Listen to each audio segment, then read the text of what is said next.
नमस्कार दोस्तों, आप सबका आपके अपने YouTube चैनल टारगेट सीखो के इस नए वीडियो में एक बार फिर से स्वागत है। दोस्तों, आज के वीडियो में हम लोग हिंदी साहित्य के महत्वपूर्ण प्रैक्टिस सेट को सॉल्व करेंगे, जो कि आपके टीजीटी, पीजीटी, नेट जेआरएफ और इसके साथ ही साथ यूपी पुलिस हिंदी विषय के लिए महत्वपूर्ण होने वाला है। दोस्तों, आप लोग वीडियो को पूरा देखिए ताकि आपके परीक्षा में अगर यहाँ से कोई सवाल आता है तो आप वहाँ गलत ना कर सकें। आइए हम लोग शुरुआत करते हैं। आज का हमारा पहला सवाल है, मिस्र बंधुओं ने रीतिकाल को और क्या नाम दिया है? रीतिकाल को मिस्र बंधुओं ने क्या क्या नाम दिया है? तो रीतिकाल को मिस्र बंधुओं ने अलंकृत काल का नाम भी दिया है। क्या दिया है? अलंकृत काल। तो इसका ऑप्शन नंबर बी सही हो जाएगा, अलंकृत काल। मिस्र बंधुओं ने रीतिकाल को अलंकृत काल नाम दिया है। आचार्य शुक्ल ने रीति ग्रंथों की प्रचुरता के कारण इसे रीतिकाल नाम दिया है। और विश्वनाथ प्रसाद मिश्र ने श्रृंगार काल कहा है किसे? रीतिकाल को। रमाशंकर शुक्ल रसाल ने कला काल की संज्ञा प्रदान की है। तो ये 4-5 सवाल आप याद रखेंगे। आइए हम लोग दूसरे सवाल को देखते हैं। हमारा दूसरा सवाल है, हिंदी साहित्य के आदिकाल को सिद्ध सामंत काल का युग किसने नाम दिया है? तो हिंदी साहित्य के आदिकाल को सिद्ध सामंत काल का नाम दिया है राहुल सांकृत्यायन ने। किसने? राहुल सांकृत्यायन ने आदिकाल को सिद्ध सामंत काल का नाम दिया है। ये कई बार एग्जाम में आ चुका है। और जैसा कि आप लोगों को पता है, बिहार शिक्षक भर्ती, दिल्ली में DSSB का नोटिफिकेशन भी आ गया है। इसको ध्यान में रखते हुए आप सब इस प्रैक्टिस सेट को पूरा सुने ताकि आपके एग्ज़ाम में यहाँ से कोई भी सवाल गलत ना हो। इसके बाद हम लोग देखेंगे जो आदिकाल है उसको किस विद्वान ने कौन सा नाम दिया है। ये बहुत ही ज़्यादा महत्वपूर्ण है। यहाँ से एक सवाल तो पक्का है कि आपकी परीक्षा में पूछा जाएगा। जैसे हम लोग बात करें चारण काल। चारण काल आदिकाल को किसने कहा? तो सभी लोग जानते हैं, जॉर्ज ग्रियर्सन ने।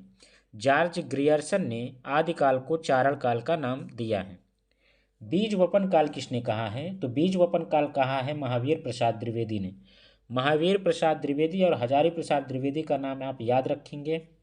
हजारी प्रसाद द्विवेदी ने आदिकाल को आदिकाल नाम दिया है, लेकिन महावीर प्रसाद द्विवेदी जी ने आदिकाल को बीज वपन काल का नाम दिया है। आदिकाल को वीर गाथा काल किसने कहा है? मोस्ट इंपॉर्टेंट है और कई बार परीक्षा में आया है। आचार्य रामचंद्र शुक्ल, हिंदी के प्रमुख आलोचक आचार्य रामचंद्र शुक्ल, इन्होंने हिंदी के आदिकाल को वीर गाथा काल का नाम दिया है। सिद्ध सामंत काल अभी अभी हम लोगों ने देखा, राहुल सांकृत्यायन ने। संधि एवं चारण काल किसने कहा? राम कुमार वर्मा ने। चारण काल अगर आपसे पूछता है तो आप जॉर्ज ग्रियर्सन बताएंगे, लेकिन संधि एवं चारण काल पूछेगा तो आप राम कुमार वर्मा का नाम बताएंगे। हमने अभी आपको बताया आदिकाल को आदिकाल किसने कहा? हजारी प्रसाद द्विवेदी ने कहा। तो ये मोस्ट इम्पॉर्टेंट था, इसे आप बिल्कुल इग्नोर नहीं करेंगे और इसको पूरा का पूरा आप नोट कर सकते हैं। अगला सवाल है दोस्तों, हिंदी साहित्य और संवेदना का विकास। हिंदी साहित्य और संवेदना का विकास किसकी रचना है? डॉक्टर रामस्वरूप चतुर्वेदी। डॉक्टर रामस्वरूप चतुर्वेदी की ये रचना है, हिंदी साहित्य और संवेदना का विकास। मोस्ट इम्पॉर्टेंट रचना है ये। अगला सवाल है, नागरी प्रचारणी सभा द्वारा प्रकाशित हिंदी साहित्य का वृहत इतिहास। हिंदी साहित्य का वृहत इतिहास के प्रथम भाग का शीर्षक क्या था? तो पहले भाग का शीर्षक था हिंदी साहित्य की पीठिका। हिंदी साहित्य की पीठिका, ऑप्शन नंबर 4। अगला सवाल है दोस्तों, हिंदी साहित्य का आलोचनात्मक इतिहास के लेखक कौन है? तो हिंदी साहित्य के आलोचनात्मक इतिहास का लेखक जो है वो डॉक्टर राम कुमार वर्मा है। कौन है? डॉक्टर राम कुमार वर्मा, याद रखेंगे इस ऑप्शन को। अगले सवाल की तरफ चलते हैं। रीतिकाल को सबसे पहले श्रृंगार काल का नाम रखने का प्रस्ताव किसने दिया था? तो रीतिकाल को सर्वप्रथम श्रृंगार काल रखने का नाम जो सुझाव दिया था वो आचार्य विश्वनाथ प्रसाद मिश्र ने दिया था। आचार्य विश्वनाथ प्रसाद मिश्र। अगला सवाल है, आचार्य रामचंद्र शुक्ल का हिंदी साहित्य का इतिहास सबसे पहले किस ग्रंथ की भूमिका के रूप में छपा था? तो आचार्य रामचंद्र शुक्ल जी का हिंदी साहित्य का इतिहास सबसे पहले हिंदी शब्द सागर, ऑप्शन नंबर 1, हिंदी शब्द सागर के रूप में छपा था। आचार्य रामचंद्र शुक्ल का हिंदी साहित्य का इतिहास सबसे पहले हिंदी शब्द सागर की भूमिका के रूप में 1929 ईस्वी में प्रकाशित किया गया था।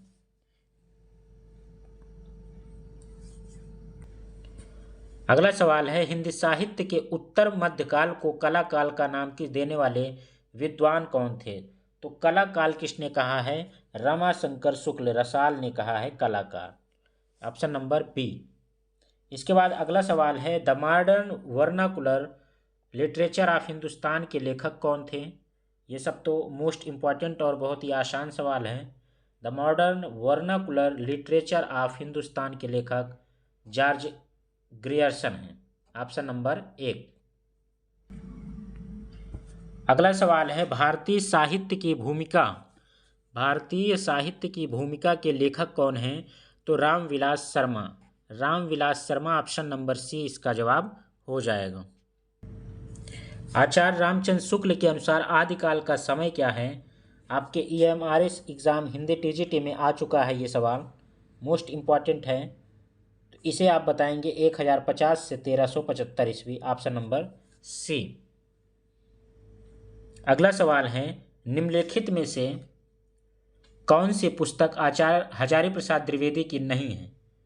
तो यहाँ पर देखेंगे हिंदी साहित्य का उद्भव और विकास ये है, हिंदी साहित्य की भूमिका भी हजारी प्रसाद द्विवेदी की है, हिंदी साहित्य का आदिकाल भी हजारी प्रसाद द्विवेदी का है, लेकिन हिंदी साहित्य की आलोचना यह हजारी प्रसाद द्विवेदी की नहीं है।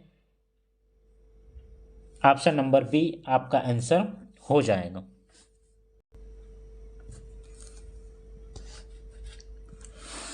निम्नलिखित में से किस रचनाकार ने अपना लेखन गद्य तक ही सीमित रखा है?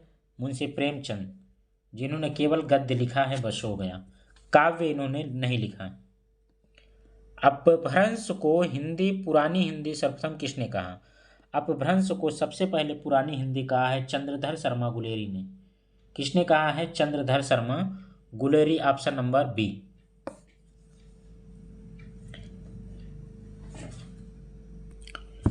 अगला सवाल है, शिव सिंह सरोज का रचना काल क्या है? 1833 ईस्वी है। किसके द्वारा लिखा गया? शिव सिंह सेंगर के द्वारा लिखा गया, ऑप्शन नंबर 1 है। इसे याद रखेंगे, ऑप्शन नंबर 1 1833 ईस्वी शिव सिंह सरोज का रचना काल है। शिव सिंह सेंगर ने इसकी रचना की है। अगला सवाल है, हिंदी शब्द सागर सबसे पहले संपादित ग्रंथ है किसके द्वारा? श्याम सुंदर दास के द्वारा, ऑप्शन नंबर बी।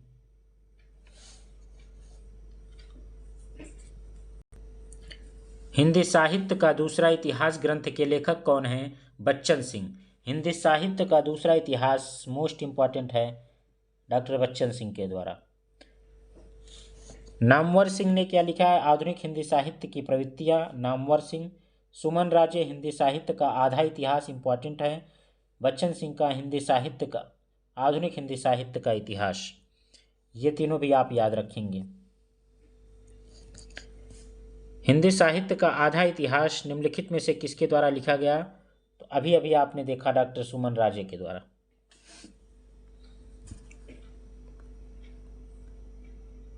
आचार्य रामचंद्र शुक्ल ने हिंदी साहित्य के आधुनिक काल को और किस नाम से जाना है? तो आधुनिक काल को रामचंद्र शुक्ल ने गद्य काल का नाम भी दिया है।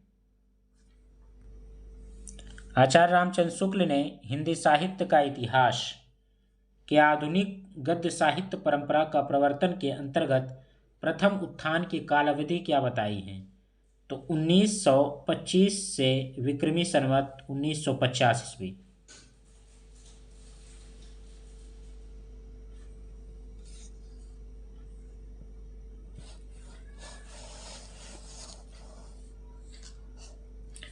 साहित्य का इतिहास दर्शन किसका ग्रंथ है?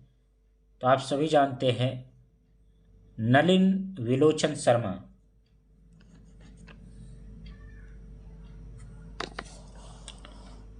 रेतिकाल का समय क्या है? 1700 से 1900 विक्रमी संवत।